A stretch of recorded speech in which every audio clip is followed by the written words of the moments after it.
Assalamualaikum warahmatullahi wabarakatuh. Bismillah walhamdulillah wala haula wala quwata illa billah. Allahumma salli ala Sayyidina Muhammad wa ala ali Sayyidina Muhammad.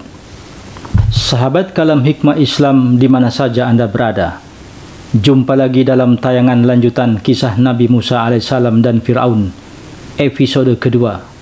Selamat menyaksikan.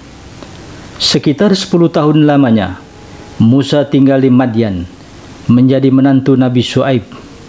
Dan selama itu pula, Musa mengembalakan ternak-ternak Nabi Syuaib sebagai mahar dari pernikahannya dengan putri beliau. Nabi Syuaib memberi Musa sebuah tongkat untuk melaksanakan tugas pengembalaannya. Sebagian riwayat menyebutkan tongkat tersebut berasal dari kayu surga dan milik para nabi secara turun-temurun, yaitu sejak Nabi Adam hingga kepada Nabi Syuaib. Setelah selesai masa 10 tahun itu, Musa meminta izin kepada mertuanya untuk kembali ke Mesir, menemui dan berkumpul kembali dengan orang tua dan keluarganya yang lain. Nabi Syuaib mengizinkannya. Musa bersama keluarganya meninggalkan Madian menuju Mesir, tanah kelahiran dan tempat tinggal kaum Bani Israel. Al-Quran menyebutkan bi ahlihi, yang bisa diartikan hanya bersama istrinya, berdua saja sebagai musafir, atau bisa juga bersama anggota keluarganya yang lain, yang salah satunya adalah Harun. Tetapi riwayat lain menyebutkan Harun adalah saudaranya yang masih tinggal di Mesir. Ketika melarikan diri dari Mesir, Musa memerlukan waktu 8 hari perjalanan terus-menerus sebelum sampai di Madian.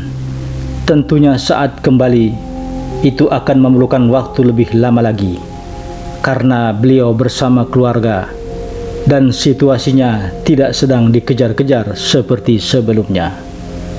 Suatu malam, rombongan tersebut berada di lereng Bukit Tursina. Musa melihat suatu nyala api dari kejauhan, dan dia berkata kepada keluarganya, sebagaimana yang tercantum di dalam Al-Quran surat Al-Qasas ayat 29, yang artinya berbunyi, "Tunggulah di sini, sesungguhnya aku melihat api. Mudah-mudahan aku dapat membawa suatu berita kepadamu dari tempat api itu, atau membawa sesuluh api agar kamu dapat menghangatkan badan." Kemudian Musa berjalan mendaki Bukit Tursina hingga tiba di tempat di mana tampak api menyala dari semak-semak. Tiba-tiba terdengar suatu suara dari semak terbakar tersebut, yang adalah firman Allah Subhanahu wa Ta'ala, wahyu pertama yang diterimanya, sebagaimana disitir di dalam Al-Quran surat At-Toha ayat 1 hingga 16, yang berbunyi, "Hai Musa, sesungguhnya aku ini Tuhanmu, maka tanggalkanlah kedua terompahmu. Sesungguhnya kamu berada di lembah yang suci, Tua, dan aku telah memilih kamu, maka dengarkanlah apa yang akan diwahyukan kepadamu. Sesungguhnya aku ini adalah Allah, tidak ada Tuhan selain aku, maka sembahlah aku dan dirikanlah sholat untuk mengingat aku. Sesungguhnya hari kiamat itu akan datang. Aku merahasiakan waktunya, agar supaya tiap-tiap diri itu dibalas dengan apa yang ia usahakan. Maka sekali-sekali janganlah kamu dipalingkan daripadanya yang tidak beriman kepadanya, dan oleh orang yang mengikuti hawa nafsunya, yang menyebabkan kamu jadi binasa." Sahabat Kalhis yang berbahagia, sebelum lanjut ulasan ini, mohon dukungannya untuk subscribe, like, dan tekan tanda lonceng, agar channel ini dapat berkembang dan selalu dapat berbagi cerita, info, dan pengetahuan kepada Anda. Dan biasakanlah menonton hingga akhir untuk menambah kebaikan sahabat. Musa dibesarkan oleh Fir'aun dengan lingkungan yang jelas-jelas musyrik kepada Allah sejak masih bayi hingga menjelang masa dewasanya. tetapi ia terjaga dari pengaruh semua itu.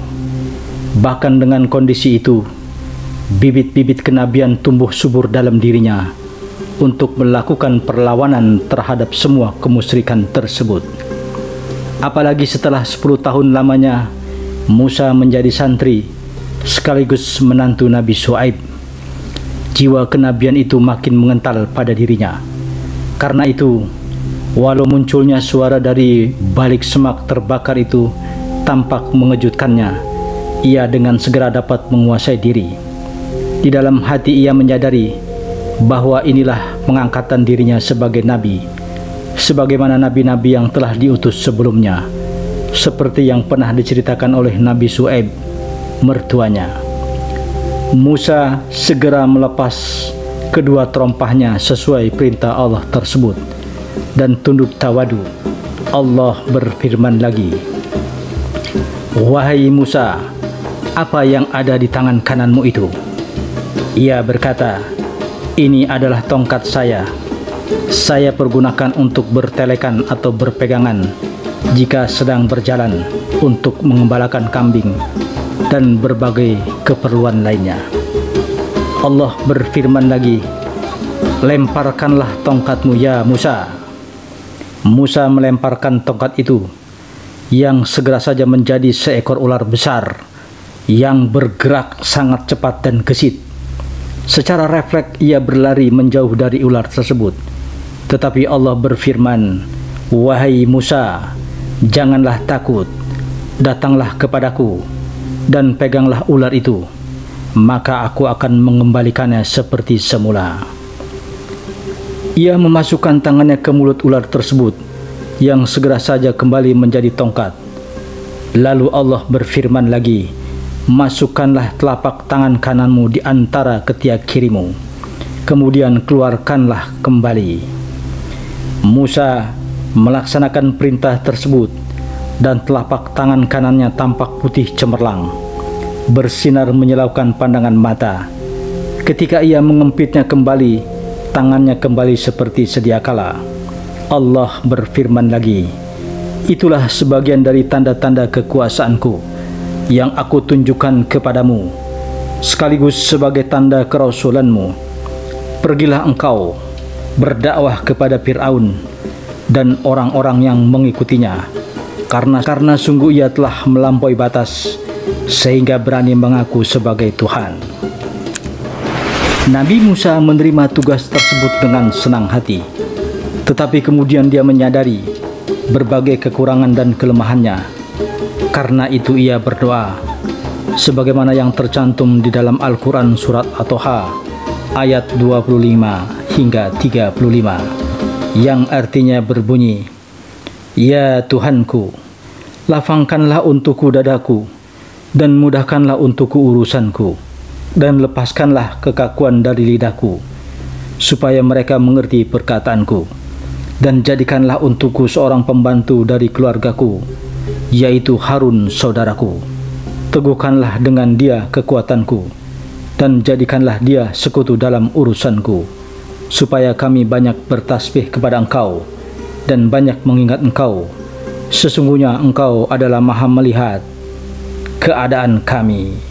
Allah mengabulkan permintaan Nabi Musa tersebut, bahkan menjadikan saudaranya Harun sebagai nabi seperti dirinya juga, tidak sekedar sebagai pembantu seperti yang diminta oleh Nabi Musa.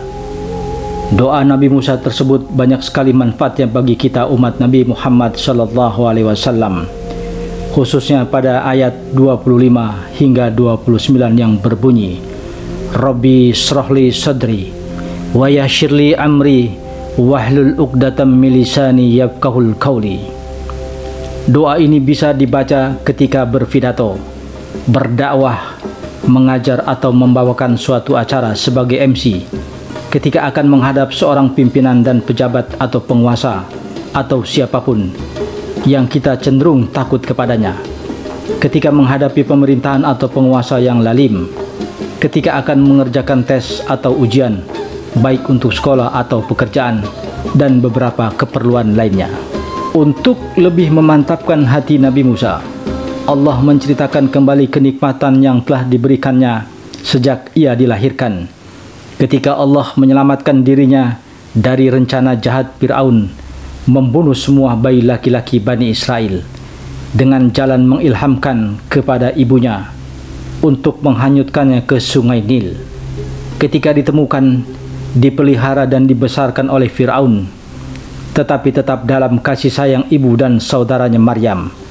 Ketika ia membunuh seorang Kipti dan hampir dibunuh atau dikisos oleh pasukan Fir'aun, dan Allah menyelamatkannya, dan akhirnya ia dipertemukan dengan Nabi Syuaib, lalu diambil menantu, tinggal dan belajar bersama beliau selama 10 tahun. Nabi Musa menjadi semakin mantap dan yakin bahwa suara-suara itu adalah benar-benar firman Allah Subhanahu wa Ta'ala, dan pengangkatan dirinya sebagai Nabi dan Rasul adalah suatu kebenaran. Bagaimanapun Nabi Musa pernah tinggal di Mesir selama 10 tahun, yang hal-hal gaib adalah sesuatu yang cukup biasa ditemui dan didengarnya. Tukang sihir, tukang tenung, dan berbagai macam ahli klinik lainnya adalah tokoh-tokoh yang biasa ditemuinya selama ia dalam pemeliharaan bapa angkatnya Fir'aun.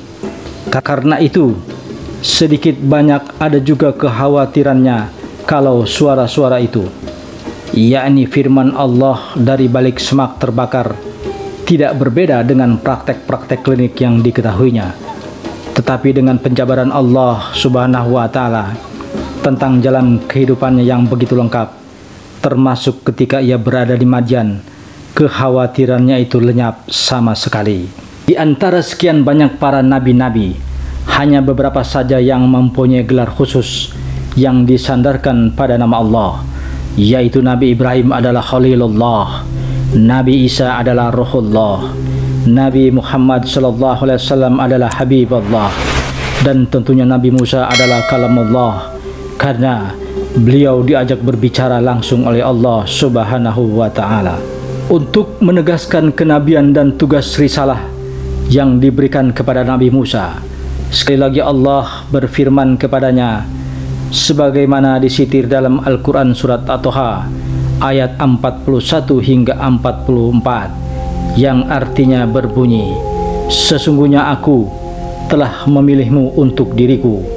Pergilah kamu beserta saudaramu dengan membawa ayat-ayatku, dan janganlah kamu berdua lalai dalam mengingatku. Pergilah kamu berdua kepada Fir'aun, sesungguhnya dia telah melampaui batas.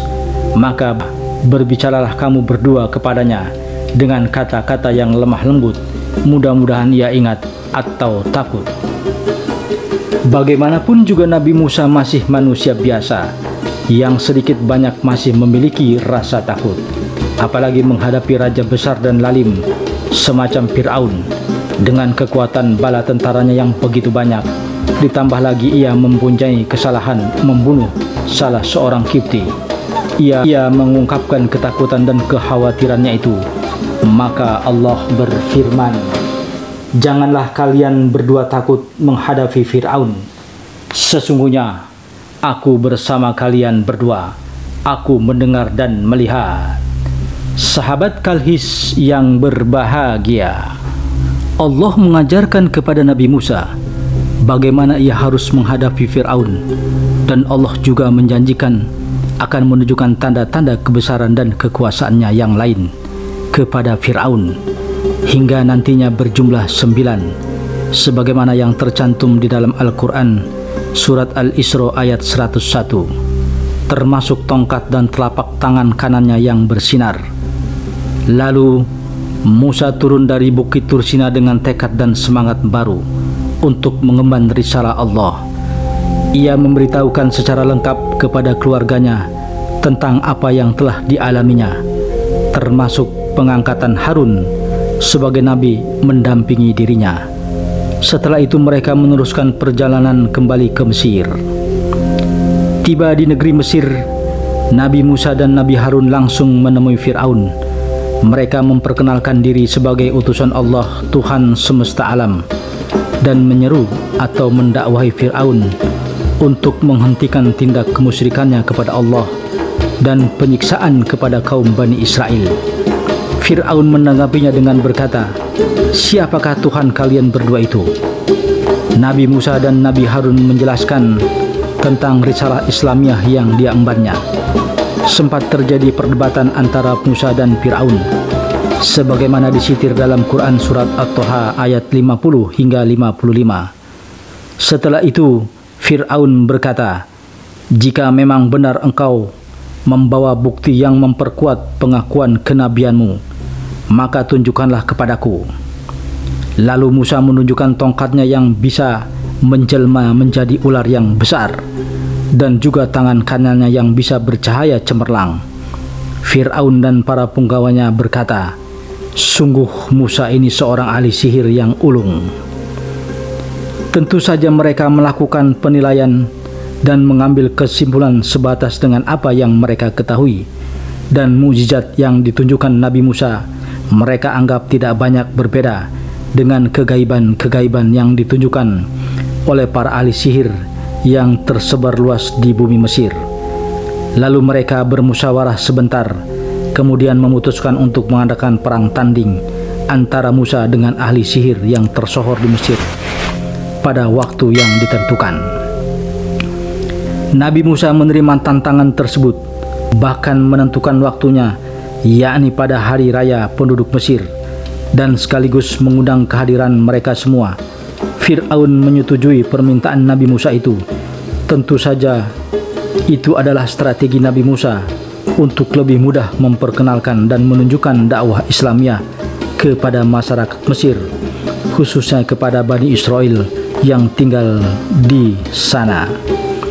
Dalam masa menunggu perang tanding itu, Fir'aun berkata kepada pembesar-pembesarnya, sebagaimana yang disitir di dalam Al-Quran surat Al-Qasas ayat 38 yang berbunyi, "Hai para pembesar kaumku, aku tidak mengetahui Tuhan bagimu selain aku. Maka bakarlah, hai Haman, untukku tanah liat, kemudian buatkanlah untukku bangunan yang tinggi, supaya aku dapat naik melihat Tuhannya Musa. Dan sesungguhnya aku benar-benar yakin bahwa dia termasuk orang-orang yang pendusta." Lalu Haman melaksanakan perintah Fir'aun tersebut, dan ketika bangunan tinggi telah selesai dan Fir'aun naik hingga puncaknya, ia memandang berkeliling untuk mencari dan menemukan Tuhan yang dimaksudkan sebagai Tuhannya Musa, dan tentu saja ia tidak menemukan apa-apa. Hal itu makin membuatnya sombong dan berteguh bahwa ia adalah Tuhan yang sebenarnya bagi masyarakat Mesir. Ketika tiba waktunya hari raya tersebut, masyarakat Mesir berkumpul di suatu lapangan luas. Ratusan atau mungkin ribuan ahli sihir telah siap dengan peralatan sihir mereka, berhadapan langsung dengan Nabi Musa dan Nabi Harun. Fir'aun bersama para pembesarnya duduk di atas tribun yang telah dipersiapkan. Para ahli sihir itu berkata, "Hai Musa, kamukah yang akan melemparkan terlebih dahulu, atau kami yang akan melemparkannya?" Nabi Musa mempersilakan mereka melakukan terlebih dahulu, dan begitu mereka melepaskan tali-tali, tongkat-tongkat, dan semua peralatan sihir mereka, muncullah ribuan ular yang menjalar dan bergerak cepat menuju Nabi Musa dan Nabi Harun. Masyarakat Mesir sempat ketakutan melihat pemandangan tersebut, tetapi Musa berdiri dengan tenang. Kemudian beliau melemparkan tongkatnya yang seketika menjadi ular yang jauh lebih besar. Seketika ular mukjizat tersebut mencaplok habis semua ular penjelmaan sihir yang berjumlah ribuan itu hanya dalam waktu yang sangat singkat. Para ahli sihir itu, yang mereka sangat profesional dan pakar di bidangnya, segera saja mengetahui bahwa apa yang ditunjukkan Nabi Musa itu bukanlah sihir seperti yang mereka lakukan, tetapi benar-benar tanda-tanda kekuasaan Allah yang maha besar. Hampir semua dari mereka tunduk dan bersujud sambil berkata, "Kami beriman kepada Tuhan semesta alam, yaitu Tuhan Musa dan Harun." Fir'aun sangat marah dengan perkembangan yang sungguh tidak diduganya itu. Apalagi sebagian masyarakat Mesir, khususnya kaum Bani Israel yang tertindas, segera mengikuti jejak para ahli sihir tersebut mempercayai Musa. walau mungkin mereka tidak berani secara ekstrim bersujud atau menunjukkan keimanannya pada pemerintahan lalim Fir'aun. Sebelumnya Fir'aun telah menjanjikan akan memberi hadiah besar dan menjadikan para ahli sihir itu sebagai orang-orang terdekatnya jika berhasil mengalahkan Nabi Musa. Tetapi melihat perkembangan situasi yang seperti itu, Fir'aun berkata, "Apakah kamu beriman kepada Musa sebelum aku memberikan izin kepadamu? Sesungguhnya ini adalah suatu muslihat yang telah kamu rencanakan di dalam kota ini untuk mengeluarkan penduduknya dari sini. Sungguh aku akan memotong tangan dan kakimu dengan bersilang secara bertimbal balik. Kemudian sungguh-sungguh aku akan menyalib kamu semuanya." Ketika keimanan telah merasuk begitu dalam, ancaman seberat apapun, bahkan kematian dengan cara yang paling keji, tidak akan mampu melunturkannya. Begitu pula yang terjadi pada para mantan ahli sihir yang telah menjadi muslim tersebut, dan dengan tegas mereka berkata, "Sesungguhnya kepada Tuhanlah kami kembali, dan kamu tidak menyalahkan kami, melainkan karena kami telah beriman kepada ayat-ayat Tuhan kami ketika ayat-ayat itu datang kepada kami." Setelah itu mereka mengangkat tangannya dan berdoa, "Ya Tuhan, ya Tuhan kami, limpahkanlah kesabaran kepada kami dan wafatkanlah kami dalam keadaan berserah diri kepadamu."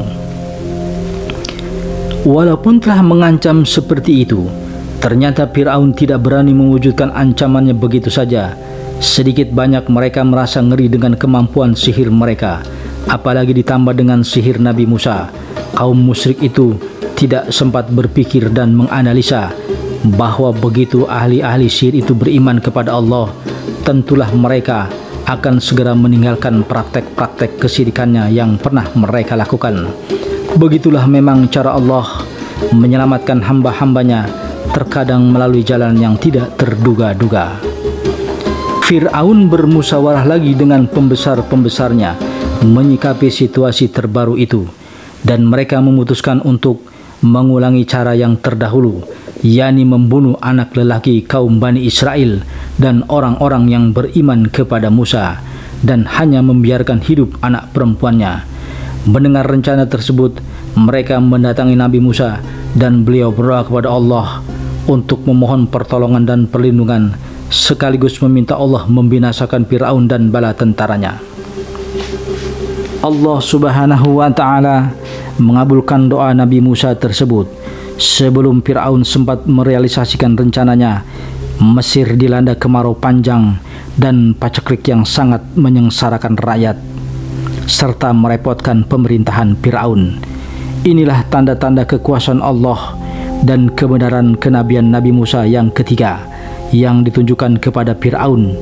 Belum lagi masalah itu dapat ditanggulangi, buah-buahan yang biasanya membanjiri bumi Mesir, baik dari produksi lokal atau kiriman dari daerah-daerah lain di sekitar Mesir, tiba-tiba berkurang dan akhirnya menghilang. Inilah tanda-tanda yang keempat, negeri Fir'aun yang terkenal makmur menjadi terpuruk dan sengsara. Ketika mereka gagal melakukan berbagai upaya untuk menanggulangi masalah tersebut, lalu Fir'aun mengirim utusan kepada Nabi Musa.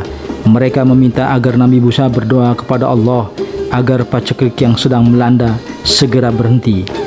Dengan senang hati Nabi Musa memenuhi permintaan mereka, dan tidak lama kemudian hujan pun turun. Mesir sangat bergembira, dan hanya dalam beberapa bulan saja mereka memperoleh kemakmurannya kembali. Tetapi ketika Nabi Musa mendakwahi mereka kepada jalan kebenaran Islam dan mengingatkan hukuman Allah yang menimpa mereka, yakni paceklik dan kekurangan buah-buahan, mereka mengingkari hal itu. Mereka berkata, "Ini adalah hasil usaha kami sendiri." Nabi Musa tidak pernah putus asa dalam berdakwah. Setidaknya sebagian besar kaum Bani Israel telah beriman kepada Allah dan Nabi Musa. Begitu juga dengan mantan para tukang sihir tersebut. Hari demi hari pengikut beliau makin banyak, dan akhirnya mengerucut menjadi poros kekuatan selain pasukan Fir'aun, walaupun tanpa senjata. Dan Nabi Musa belum akan berhenti berdakwah sebelum Allah memerintahkan berhenti. Fir'aun dan pengikutnya makin bosan dengan Nabi Musa dan apa yang beliau sampaikan, mereka berkata, bagaimanapun kamu mendatangkan keterangan kepada kami untuk menyihir kami dengan keterangan itu, maka kami sekali-sekali tidak akan beriman kepadamu. Sahabat Khalis yang berbahagia, mendengar jawaban tersebut, Nabi Musa berdoa kepada Allah agar sekali lagi menurunkan hukuman sekaligus tanda-tanda kekuasaannya kepada masyarakat yang ingkar tersebut. Tidak terlalu lama kemudian muncullah angin topan dan air bah yang memporak-porandakan dan menggenangi tempat tinggal mereka selama 7 hari penuh. Inilah tanda yang kelima. Setelah angin topan dan air bah menghilang, Allah mengirimkan pasukan belalang yang jumlahnya jutaan ekor. Mereka membabat habis areal persawahan dan kebun buah-buahan mereka, sehingga mereka kehabisan persediaan makanan. Keadaannya jauh lebih parah dibanding ketika mereka dilanda musim paceklik. Tidak cukup itu, belalang-belalang itu juga memasuki rumah-rumah dan istana Fir'aun, sehingga mereka dalam keadaan yang benar-benar tersiksa. Inilah tanda yang keenam. Setelah beberapa hari berlalu dan belalang itu telah menyelesaikan tugasnya sesuai dengan perintah Allah, tiba-tiba saja mereka pergi menghilang entah kemana. Fir'aun dan masyarakat Mesir yang mendukungnya agak bernapas lega. Tetapi belum beberapa hari berlalu, Allah mengirimkan pasukan yang lain untuk menghukum kaum yang ingkar dan lalim tersebut. Entah dari mana datangnya, tiba-tiba Mesir diserang oleh jutaan kutu, ulat dan sejenis serangga kecil yang memenuhi pelosok dan rumah-rumah tinggal mereka. Mereka jauh lebih menderita dari sebelumnya karena binatang-binatang ini tampak lebih menjijikan. Inilah tanda yang ketujuh. Ketika kutu-kutu itu menghilang, mereka belum sempat bernapas lega ketika Allah mengirimkan pasukannya yang lain. Jutaan ekor katak tiba-tiba saja menyerbu bumi Mesir. Mereka memenuhi rumah-rumah dan merusak makanan-makanan kaum yang zalim tersebut. Inilah tanda yang ke-8. Tidak cukup sampai di situ, Allah mengubah air-air mereka menjadi darah, air sumur, air kolam, air sungai, dan berbagai air lainnya. Begitu mereka menyimpan atau mau menggunakannya, segera saja berubah menjadi darah. Dan inilah tanda yang ke-9. Ketika musibah-musibah sebanyak 5 kali tersebut melanda, pengaruhnya sedikit sekali kepada orang-orang yang beriman. Sepertinya pasukan-pasukan Allah tersebut mempunyai sensor yang sangat peka terhadap nilai keimanan, sehingga mereka tidak menyerang Nabi Musa dan orang-orang beriman yang mengikutinya. Ketika Fir'aun dan rakyatnya berada pada tingkat penderitaan yang tidak tertahankan lagi, dia mengirimkan utusan menemui Nabi Musa dan berkata, sebagaimana disitir di dalam Al-Quran surat Al-Arab ayat 134, yang artinya, hai Musa, mohonkanlah untuk kami kepada Tuhanmu dengan perantara kenabian yang diketahui Allah ada pada sisimu. Sesungguhnya jika kamu dapat menghilangkan azab-azab ini daripada kami, pasti kami akan beriman kepadamu dan kami akan biarkan Bani Israel pergi bersamamu. Nabi Musa dengan senang hati memenuhi permintaan mereka. Ia memanjatkan doa kepada Allah agar menghentikan siksaannya kepada Fir'aun dan rakyat yang mendukungnya. Allah memenuhi doa Nabi Musa. Dalam sekejap kata-kata itu menghilang dan air-air mereka menjadi normal seperti sedia kala. Dalam beberapa bulan saja mereka kembali menjalani kehidupan lebih baik dan kemudian menjadi makmur seperti sedia kala. Hanya saja Fir'aun dan bala tentaranya agak berhati-hati untuk tidak mengganggu Nabi Musa dan Bani Israel. 2 kali mereka menjalani pengalaman pahit dan tidak ingin mengalaminya untuk yang ketiga kalinya. Nabi Musa dan orang-orang beriman, khususnya dari kalangan Bani Israel, menjalani kehidupan dengan nyaman selama beberapa waktu lamanya. Mereka sempat membeli beberapa rumah untuk dijadikan tempat ibadah, dan mereka sholat di dalamnya. Dakwah Nabi Musa makin menyebar, tetapi tidak mampu menembus dinding istana pemerintahan lalim Fir'aun. Suatu ketika Nabi Musa mendatangi Fir'aun untuk menagih janji bahwa ia akan beriman kepada Allah dan dirinya sebagai nabi jika berhasil menghilangkan musibah yang menimpa mereka. Tetapi seperti sebelumnya, Fir'aun mengingkari janjinya. Nabi Musa tidak bisa bersabar lagi. Ia ingin memakai doa pemungkasnya untuk menghancurkan Fir'aun. Setiap nabi memang mempunyai satu doa mustajab yang Allah pasti akan memenuhi doa tersebut bagaimanapun keadaannya. Dan hampir semua nabi telah menggunakan doa tersebut ketika masih hidup di dunia, termasuk Nabi Musa. Kecuali Nabi Muhammad SAW, beliau menggunakan doa mustajab tersebut untuk menyelamatkan atau memberi syafaat kepada manusia, khususnya umat beliau pada yaumil mahsyar kelak. Nabi Musa mengangkat kedua tangannya dan berdoa, sebagaimana disitir di dalam Al-Quran surat Yunus ayat 88. Ya Tuhan kami, sesungguhnya Engkau telah memberi kepada Fir'aun dan pemuka-pemuka kaum perhiasan dan harta kekayaan dalam kehidupan dunia.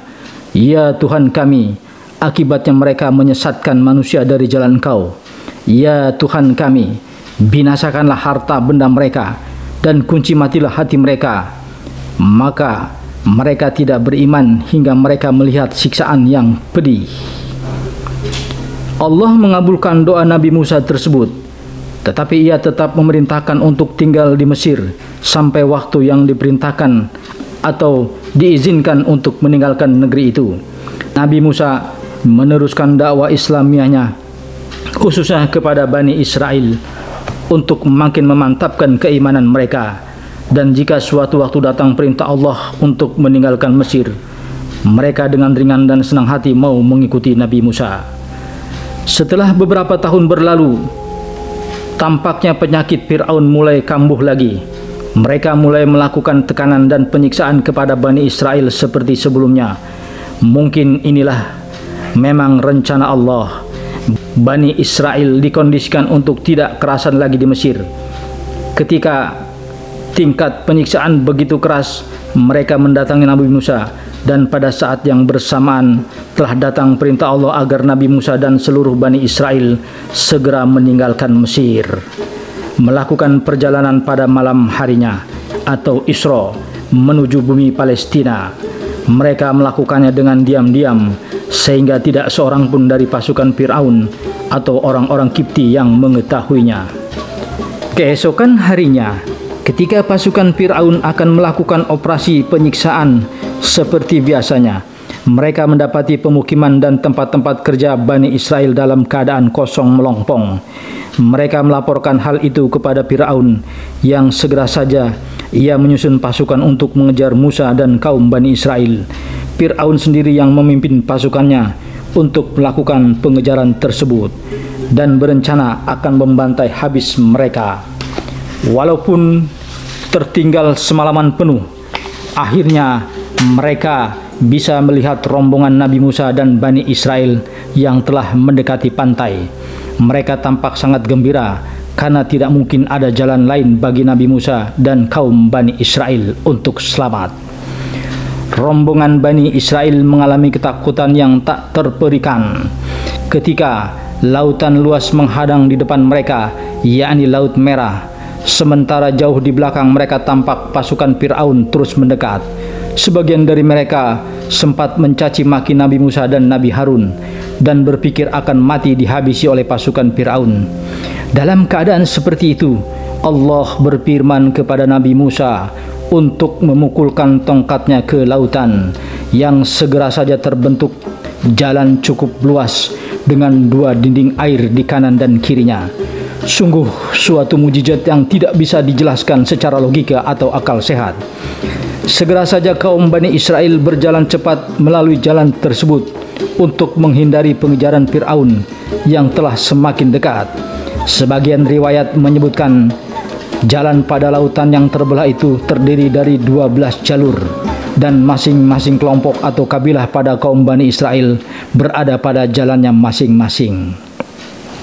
Sahabat Kalhis yang berbahagia, ketika Fir'aun dan pasukannya tiba di pantai, rombongan Nabi Musa telah separuh jalan di tengah Laut Merah tersebut, Tanpa pikir panjang lagi, Fir'aun menggerakkan pasukannya untuk turun ke jalan yang membelah lautan itu.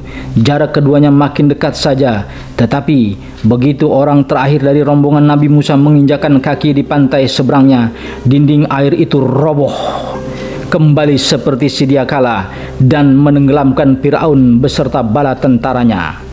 Al-Quran menjelaskan, ketika Fir'aun timbul tenggelam di lautan meregang nyawanya atau syakaratul maut, ia mengucapkan kalimat keimanan sebagaimana yang disitir di dalam Al-Quran surat Yunus ayat 90. Amantu annahu la ilaha illa alladhi amanat bihi banu Israila wa ana minal muslimin. Maksudnya adalah, saya percaya bahwa tidak ada Tuhan melainkan Tuhan yang dipercaya oleh Bani Israel, dan saya termasuk orang-orang yang berserah diri kepada Allah, yakni menjadi muslimin. Fir'aun mengulang-ulang ucapannya sehingga menyebabkan malaikat Jibril yang melihat pemandangan itu sangat khawatir kalau Allah menurunkan rahmatnya kepada Fir'aun. Ia segera turun ke dasar lautan mengambil segenggam lumpur dan menyumbatnya ke mulut Fir'aun, sehingga ia tidak bisa mengucapkan lagi kalimat-kalimat itu. Tetapi ternyata Allah menjawab langsung kalimat keimanan Fir'aun tersebut, sebagaimana yang disitir di dalam Al-Quran surat Yunus ayat 91, yang berbunyi artinya, apakah sekarang kamu baru percaya atau beriman? Padahal sesungguhnya kamu telah durhaka sejak dahulu, dan kamu termasuk orang-orang yang berbuat kerusakan. Sebagian ulama menyebutkan, Allah merealisasikan doa Nabi Musa tersebut, yakni menenggelamkan Fir'aun dan pasukannya di Lautan Merah, setelah berlalu hampir 40 tahun sejak Nabi Musa menggunakan doa mustajabnya, dan Allah menyatakan mengabulkan permintaan Nabi Musa alaihissalam. Ada sebagian orang-orang Bani Israel yang tidak percaya begitu saja bahwa Fir'aun telah mati tenggelam. Mereka beralasan bahwa selama ini Fir'aun mengaku sebagai Tuhan, sehingga bisa saja ia mempunyai kekuatan super untuk menyelamatkan diri. Mendengar pernyataan tersebut, Nabi Musa berdoa kepada Allah, dan tidak lama kemudian sebuah ombak besar melemparkan jasad Fir'aun yang telah kaku ke pantai. Di hadapan semua orang-orang Bani Israel. Tentang hal ini Al-Quran menjelaskan dalam surat Yunus ayat 92, yang artinya berbunyi, maka pada hari ini kami selamatkan badanmu Fir'aun, supaya kamu dapat menjadi pelajaran bagi orang-orang yang datang sesudahmu, dan sesungguhnya kebanyakan dari manusia lengah dari tanda-tanda kekuasaan kami. Maha benar Allah dengan segala firman-Nya. Sahabat Kalhis yang berbahagia, demikian kisah singkat ini. Semoga dapat kita ambil hikmahnya dalam kehidupan kita, serta dapat menambah nilai-nilai ketakwaan kita kepada Allah Subhanahu wa Ta'ala. Wassalam.